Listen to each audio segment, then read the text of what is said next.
Hey everybody, this is part 2 of lecture 5 about water. We left off part 1 talking about the Great Fire of 1835 that destroyed a large part of the warehousing district of the city.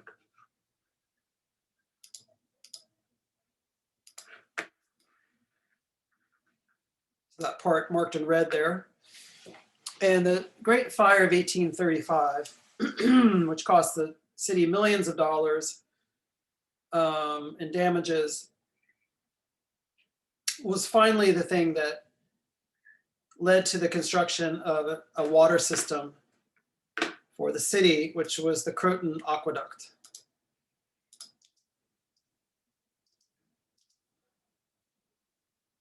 So construction began on the Croton Aqueduct only 2 years after the Great Fire. Excuse me, 1837, they start working, and it only takes 5 years to finish, which is just astonishing that they built this in only 5 years. If they were to do such an ambitious project today, I'm sure it would take 20 or 30 or 40 years to finish.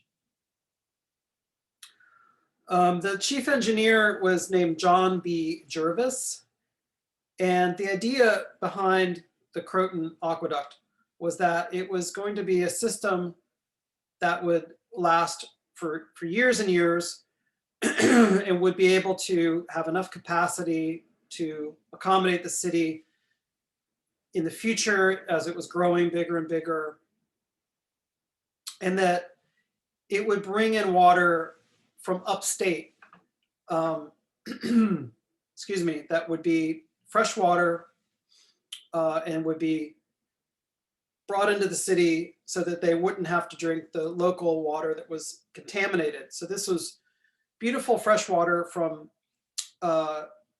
Croton, the Croton Lake.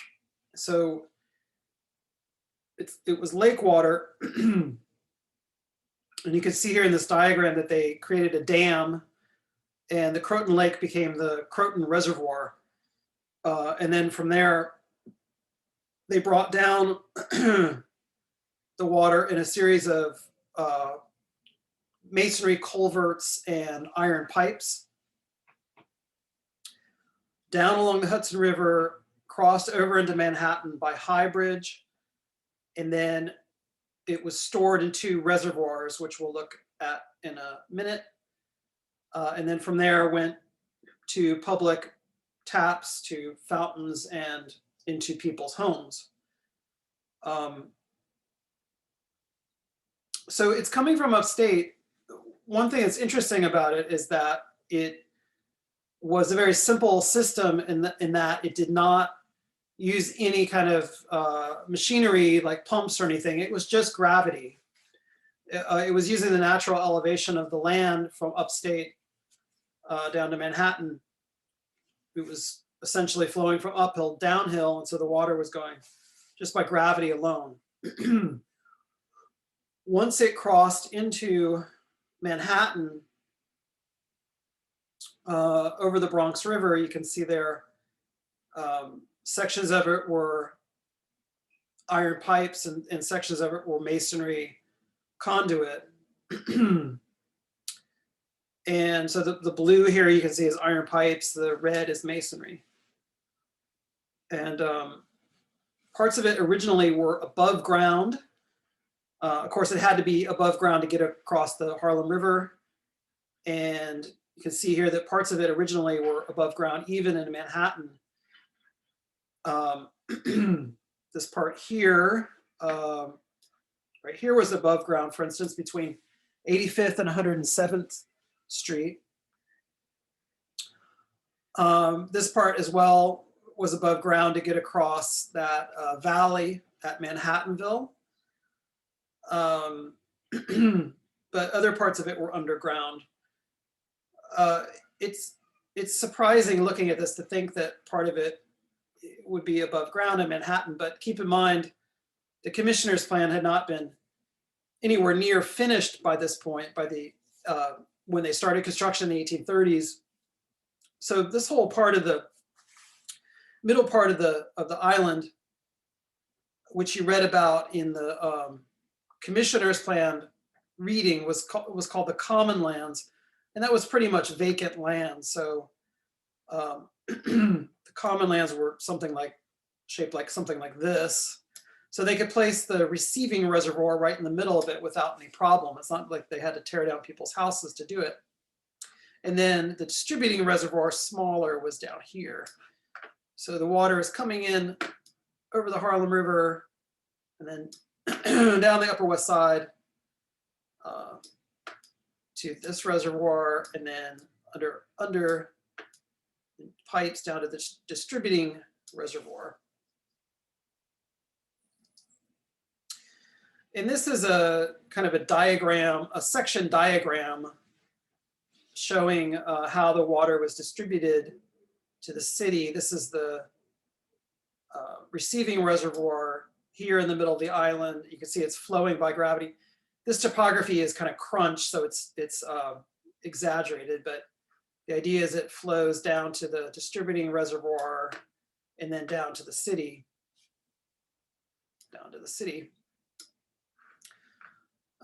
so it's kind of going by gravity downhill. And here's showing High Bridge and how the aqueduct crossed over the Harlem River. You can see it was in an iron pipe on this beautiful masonry arched bridge. Part of this bridge is still there today. The center span was replaced, but the masonry you can still see is on either side of the bridge. It's still there today.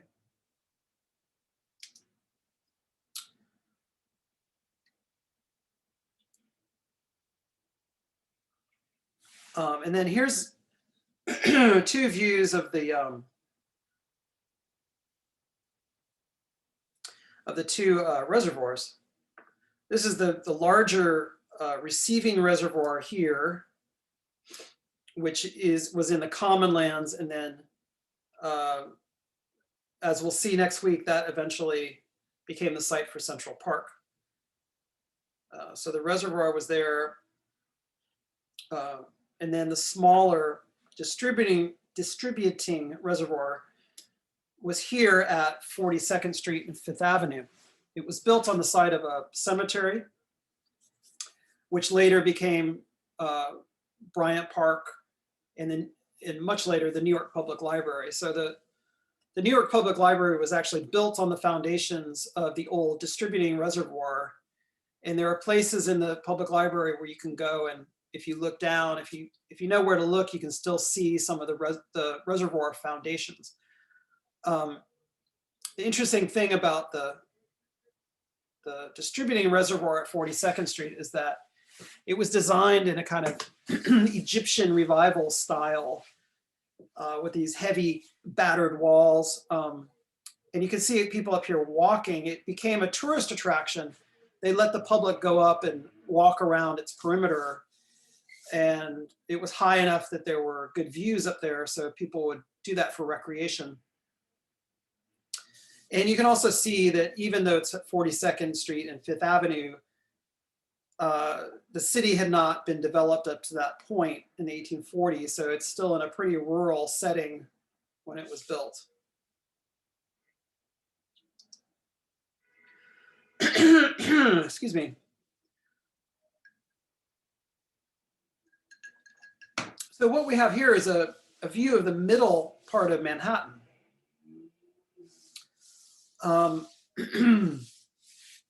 As it existed at that time. And it's really interesting to look at this because, excuse me, you can see some features of the aqueduct. Here's High Bridge right here. The water's coming in. And then, coming down this way, something like this, into the receiving reservoir, which is right here. Then from there, excuse me again, I'm sorry, losing my voice. This was the distributing reservoir right here. So it would go, the water would go down there. And then from there in pipes to people's homes.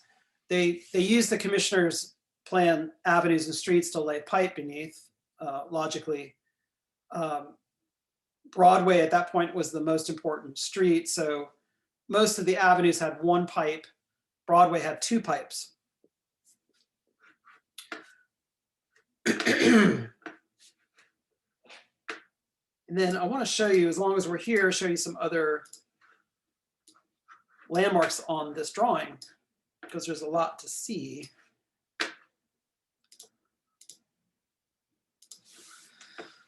So you can also see the topography of Manhattan. You can see that there are hills, like here's a hill right here. And there's a valley here. That valley right there is where Manhattanville, the village of Manhattanville was. And then it goes back uphill here. So that valley is still here. If you take the train, the #1 train, it comes out of the ground and goes across the valley on a viaduct. So that's still very much in evidence today. That's today's 125th Street right there.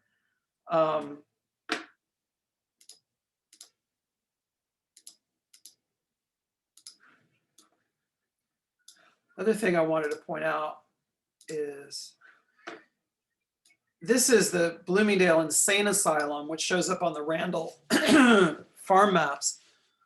That was up on the top of the hill where Columbia University is today. This was the Harlem Railroad. You can see it going up 4th Avenue right there. So one of the early railroads. And then you can see that the commissioner's plan is gradually moving north of the island, and there's more and more development down in this part. But this part of the island is still pretty rural. But here you can start to see church steeples and houses and things like that. So the city is definitely expanding. But the middle part of the island, which is the common lands, so this part of the island here is the common lands. That was still really pretty much all undeveloped, and that becomes Central Park. So in the first part of the lecture, we were talking about labor and who actually had to do the labor to, I don't think I actually mentioned who built the Erie Canal, but it was a lot of immigrant labor, especially people from England and Ireland who built the Erie Canal, along with a lot of just local laborers who pitched in, and worked on the canal. So who built the Croton Aqueduct? It was mostly immigrants. At this point, late 1830s, 1840s, there's more and more Irish and German immigrants coming in. So the laborers who built the Croton Aqueduct were largely Irish immigrants. And there was a lot of resistance to them working in Westchester County as they were building the aqueduct. There's a lot of local resentment and hostility towards them, just as there was hostility toward immigrant groups in the city itself. So this is a cartoon that's kind of making fun of the conflict between locals and the Irish. The Irish here are portrayed on the left, as they often were, as kind of cartoonish imbeciles, or sometimes they were even portrayed as guerrillas. And then on the right, you can see troops on horses, and it says the Croton campaign, and it's kind of making fun of the whole thing, that there was, the only people, it says list of killed and wounded, the terrible bloodless collision, and the only killed and wounded are down here, which is some pigs. So they're kind of, this cartoonist is making fun of it like it was a great folly. So it was a lot of excitement about nothing, but in fact, I mean, to the Irish, it wasn't nothing. It was a campaign of prejudice against them.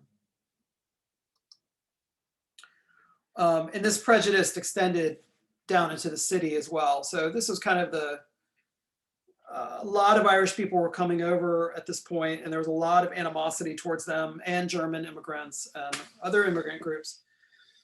And this is George Templeton Strong. He was a lawyer who was wealthy. He was part of Trinity Church. He was part of, he had gone to Columbia. He was part of an old New York family. He was part of society, you know, he was wealthy. And from 1835 to 75, when he died, he kept a diary that wasn't discovered until after he died. But it's today regarded as the greatest diary of 19th century New York. And he was a wonderful writer. And he ended up being part of the Sanitary Commission in the Civil War and working for the anti-slavery cause. He kind of gradually, like a lot of people did, turned against slavery and became an abolitionist after earlier sympathizing with slavery. So he did become an abolitionist, but in terms of the Irish, he was very harsh in his criticism of them. At one point in his diary, he calls them guerrillas and things like that. And that's what I'm sure all his friends thought. That his viewpoint wasn't unusual. So this was a diary entry from August 1st, 1842, when the aqueduct was just nearing completion. And he says there's nothing new in town except the Croton water, which is full of tadpoles, he says, and which flows through an aqueduct, which I hear was used as a necessary by all the Hibernian vagabonds who worked on it. I shall drink no Croton water for some time to come. Okay, so the Hibernian vagabonds were the Irish. The Hibernians were another name for the Irish. So he's calling them vagabonds, like basically loafers or bums. And he says, I hear the aqueduct was used as a necessary by the Hibernian vagabonds. Necessary, he means as a bathroom. So he's saying that he had heard, there were rumors that the Irish had been using the new aqueduct to pee into and defecate into, and so that he refused to drink the water because the Irish had corrupted it, which is just absolute nonsense, of course. There was so much water, millions and millions of gallons, that even if somebody did pee into it, there would be no trace of it by the time they got to the city. It's just ridiculous. It's just these kind of characterizations that immigrants have to put up with, right? So he's saying, I'm not going to drink the water because the Irish built it. You know, the Irish touched it. Pretty typical. So that was that diary entry was in August, and so the aqueduct is finished. On October 14th of that year, they have a big celebration to welcome the fresh water into the city. It was called the Croton Jubilee, and this is following a long tradition of huge civic celebrations honoring some important event, the kind of predecessor of today's ticker tape parades. So there had been a big parade and celebration when the Erie Canal opened in 1825, things like that. A little bit later, when the first Atlantic cable is laid across the ocean, there was a huge celebration. So the Croton Jubilee lasts for days and has a parade that was 4 miles long and all this stuff. This image here is showing the parade as it looped around City Hall Park. And there were songs written and poems. Here you can see a poem, the Croton Ode by George Pope Morris. Gushing from this living fountain, music pours a falling strain. You know, this kind of like Greek revival, classical poetry, a romantic poem, you know, about the water coming into the city. And you can see right here in the middle of the park is a fountain. So because the water was coming in, it wasn't just used for drinking and cleaning and things like that, but they could, for the first time, they could have public fountains for display. This was something the city had never had before, but European city had them, like Paris and Rome had big fountains. So now New York can have fountains too. So people were really excited about that.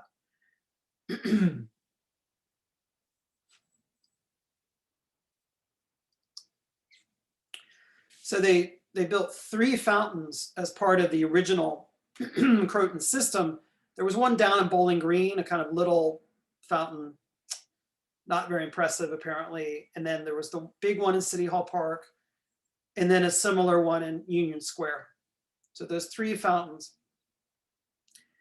And they were kind of the outward manifestation of the new water system. The kind of most public gesture of the water system, that they could be used to adorn parks.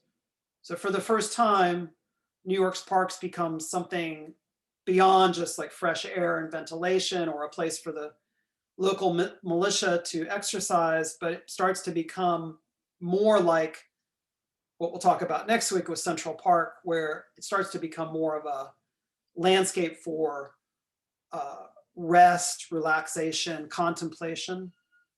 So that's kind of what the fountains started to bring to the city. And also there is a functional reason that you would have fountains. For any of you who have gone to a park with a big gushing fountain in the middle of summer, if you stand next to the fountain, you do cool off quite a bit. So it's almost like an air conditioner in the days before air conditioners, you know, and when ice was difficult to come by in the summer, before refrigeration, you know, it was difficult to store ice, especially through the whole long summer. So in the summer, this was really welcome to people, that they could go and sit around the fountain and cool off. And of course, naturally, kids would also jump into it and swim. How could they resist that? So the Croton Aqueduct opens in October of 1842. After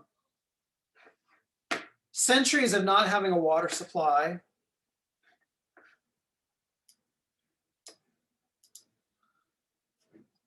there's plentiful water, millions upon millions of gallons entering the city 24 hours a day from upstate.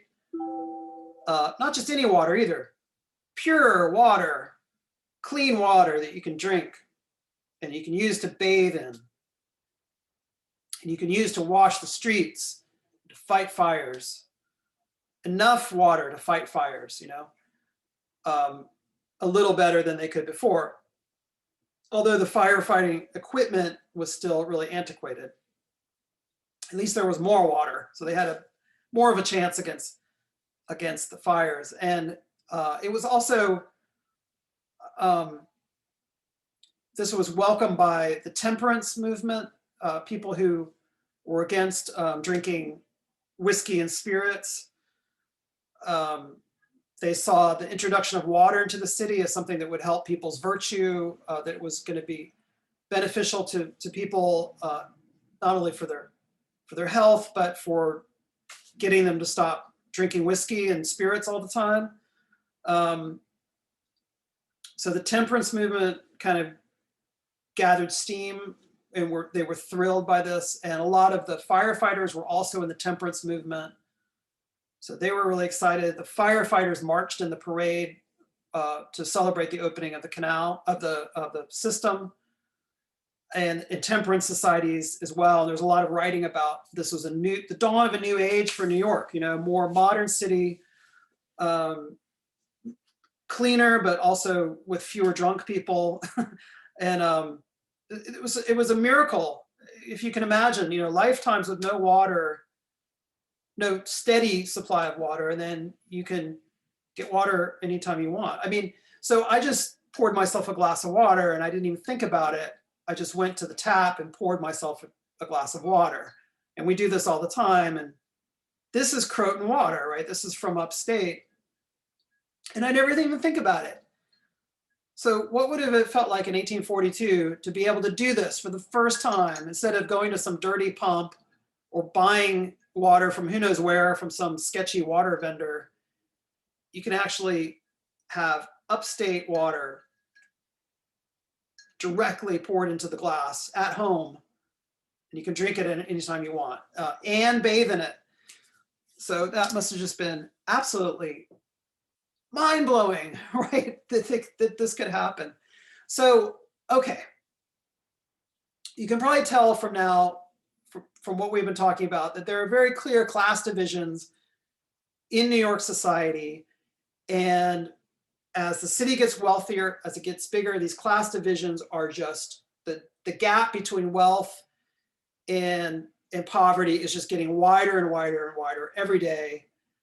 There are more and more people going hungry, more and more homeless people, more and more people fighting to just survive every single day, and more people who are making a killing on New York's, from New York's economy, from banking, from insurance, from importing and exporting, et cetera. So the Croton Aqueduct benefits everybody, but not equally. So there are the fountains, like I showed you, in the parks. Everybody can appreciate those. Those are free and open to everybody. And there were public taps on street corners. You can see one here. That's actually a fire hydrant. I guess they're not showing a public tap here, but there were public, this is a fire hydrant, but there were also public taps on street corners, just like they have in Rome. So if you go to Rome, they have the little fontanella that has the water's pouring out all the time and you can get a drink out of it.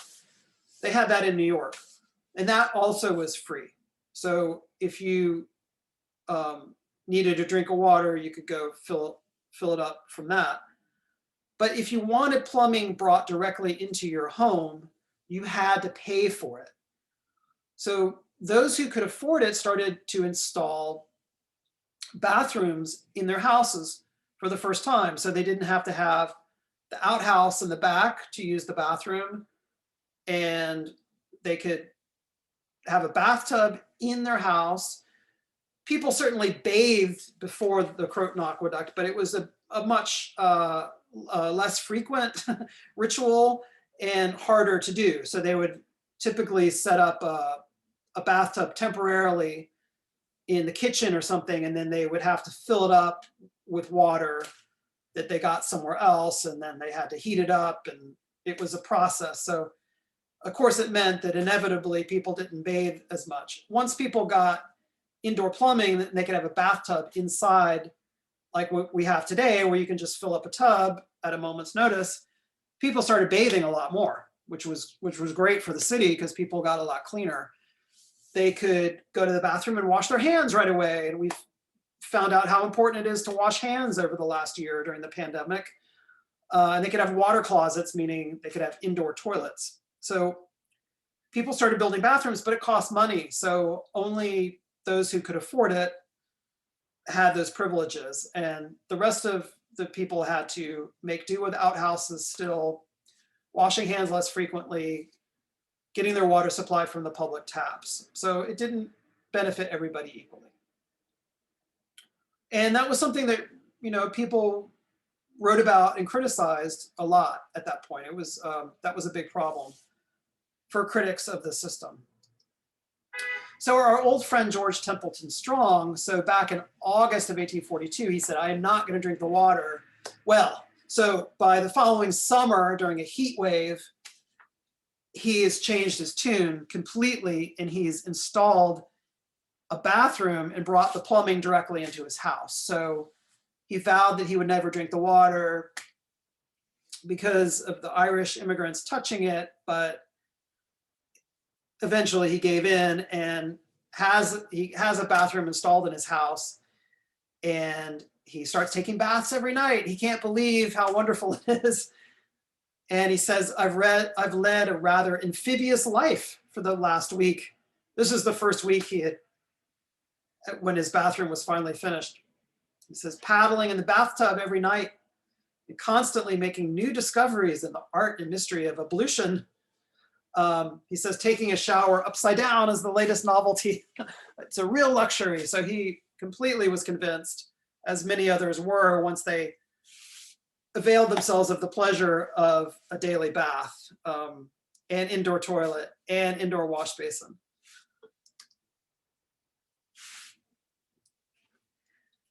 So 1842, New York gets a freshwater system, finally.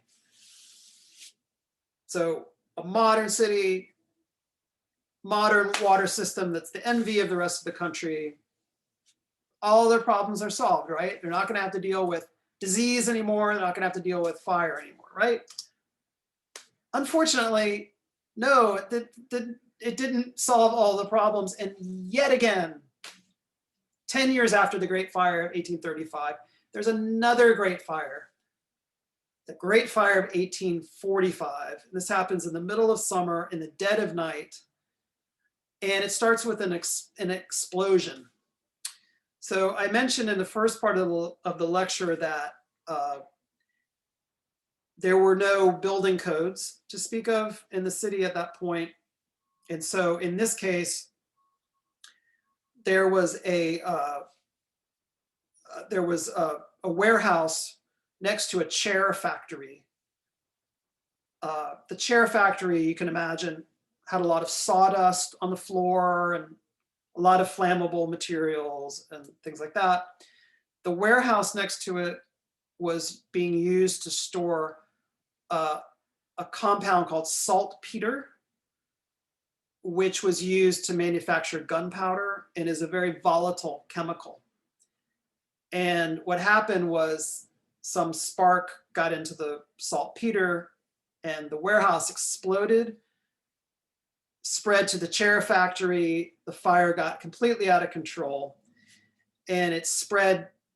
This started on a street parallel to Lower Broadway. This is a kind of just a sketch that I did showing the extent of the damage. It starts down right about here. That's about where the factory explosion was. It's right down by Bowling Green. And you can see that it spreads all the way east of Broad Street, almost all the way up to Wall Street, and then along, most critically along Broadway, and including the west side of Broadway as well.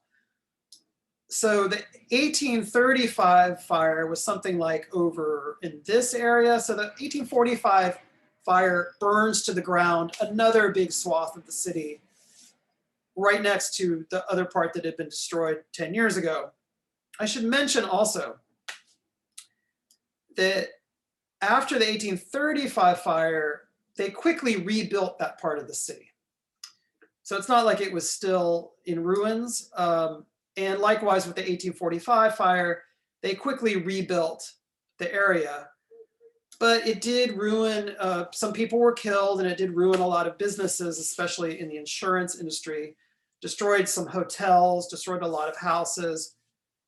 People lost everything they owned. Lots of offices were destroyed, lawyers' offices, things like that. So it was a big deal. And so this was after the introduction of the Croton water. But this was a fire that got out of control in the middle of the night. And by the time the firefighters responded to the fire, despite having more access to more water, it was too late, and they just had to concentrate on trying to save what they could by saturating everything around it in water. And it was a really bad fire. If not for the Croton water, though, it would have been a lot worse. So the firefighters were able to save Trinity Church up here. At one point, it looked like the fire was going to continue up Broadway and destroy Trinity, which at that point had just been rebuilt, the third version of Trinity Church. In fact, it wasn't even finished yet.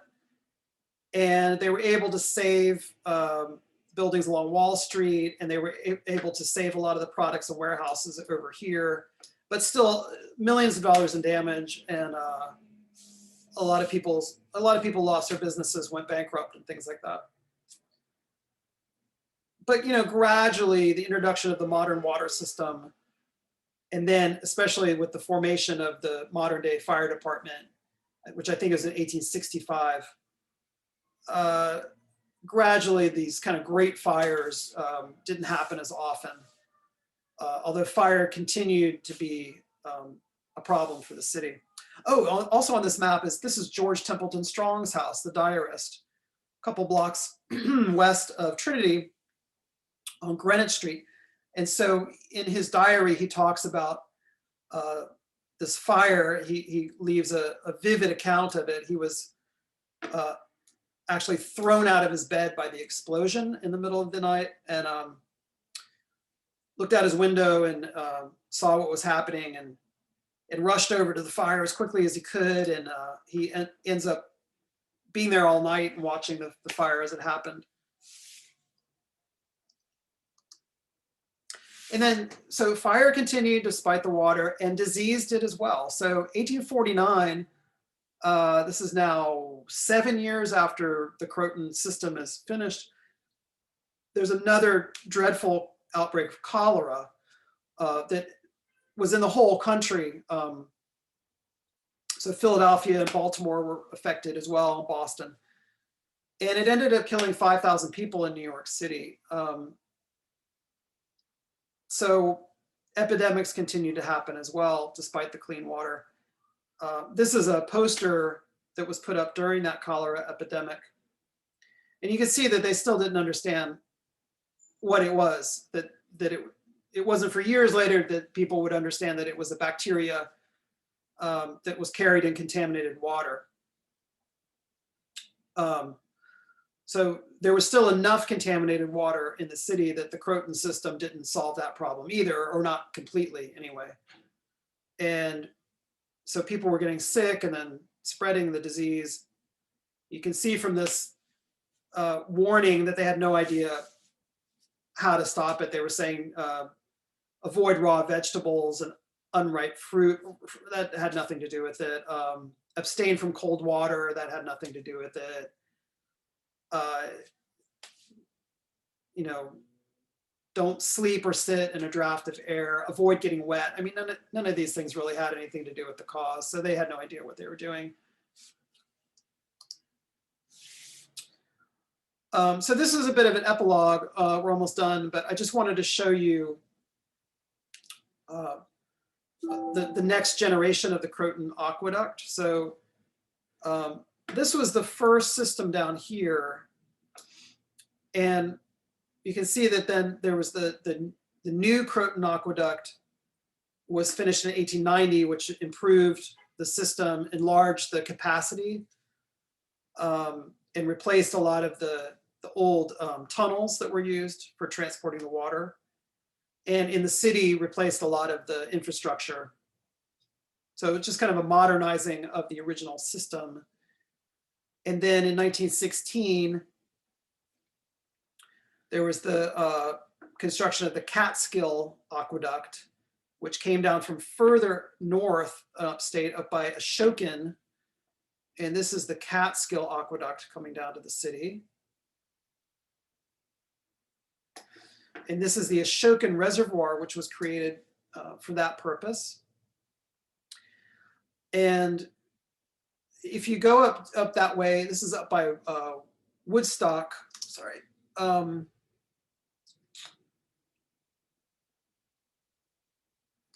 You can drive across the aqueduct. There's a road going straight across it. It's huge, beautiful lake of water. And that's where we still get a lot of our drinking water from. And it's interesting because the infrastructure that they built in the city was also built upstate, of course, because it's all part of the same system. So some of these like pumps and gatehouses and things like that are necessary for regulating the flow of water. You can see them in the city, but you can also see them upstate. So and this is up in the Ashokan Mountains, so or the Catskill Mountains. So if you're hiking through the woods up here, you might find one of these, come upon one of these buildings that are part of the system, and it will say like City of New York. And so it's interesting. It's like kind of like the city is reaching its arms out into the countryside, and it kind of makes you wonder, like, just how big is the city? Like, where does the city stop and where does the city end? In some ways, New York City really does reach up into the Catskills. And then there's the Delaware Aqueduct, which was built much more recently in 1945, right after World War II. It opened. That's the Delaware Aqueduct that comes down this way. So there's like 3 systems. I don't think the new Croton Aqueduct is really in use anymore, but the Delaware and the Catskill or Ashokan systems are definitely still how we get our water. And then finally, I wanted to show you some of the infrastructure for the 1890 construction of the new Croton Aqueduct, the modernizing of the initial system. One of the cool things about that was that it brought some great architecture to the city in the form of these gatehouses that regulated the flow of water into the city. And this is the 135th Street Gatehouse, interior and exterior, by the architect Frederick Cook. And this building is right across the street from the architecture school at City College. And it's just a really, really cool building, like very heavy stone, Romanesque building. And when I started teaching at City College, it was a ruin. It was covered with ivy, and it has since been repurposed as a theater for City College. I think it's called the Gatehouse Theater or something like that. So yeah, this is right. For those of you who remember campus or who have been there, I guess some of you haven't even been there yet, right? This is Convent Avenue right here. And this is the wall around Spitzer, which was there then. The Spitzer building is right there, right there. So when you come out of the building, you see this beautiful building across the street. And there are other ones. There's another one of these down by Columbia, I think. So there's a few buildings that are kind of like this from the 1890 renovation of the aqueduct. And then finally, I wanted to show you the drawings from this version of the aqueduct, which are some of the most astonishing architecture drawings in existence. And there are these really utilitarian buildings. This is a waste weir upstate, and there are these incredible section and elevation drawings of these buildings, which are just so incredibly inspiring for you engineers and architects to look at. Just so wonderful. This is what was that last one? This is doesn't say what kind of building it was. But here you can see that this is the actual masonry aqueduct itself. And then some of these, this is a blow off and dock shaft. I'm not even sure what that does, but a lot of them they have the building on the top, and then they have a mechanism that goes down that either like a gate or something to regulate the flow so that they can modulate how much water is coming in, which the original system didn't have. Oh, and then finally, I just wanted to show you this image. This is from 1898. So I've been telling the story about the evolution of water and how they went from relying on wells and springs to a modern system, which was the Croton Aqueduct. But that doesn't mean that all of the fresh water on the island just completely disappeared and that all the springs went away. In fact, they're still there today. And this is one in what is now Inwood Hills Park in Inwood. And I'm not sure if this is still there today, but in 1898, this was still operational in the upper part of Manhattan. So even though they had a modern system, there were still springs, and in the upper part of the island, people still could drink out of them. They were still pretty clean. So I would love to figure out if this is still there or not. Okay, that's part 2 of lecture 5. See you guys later.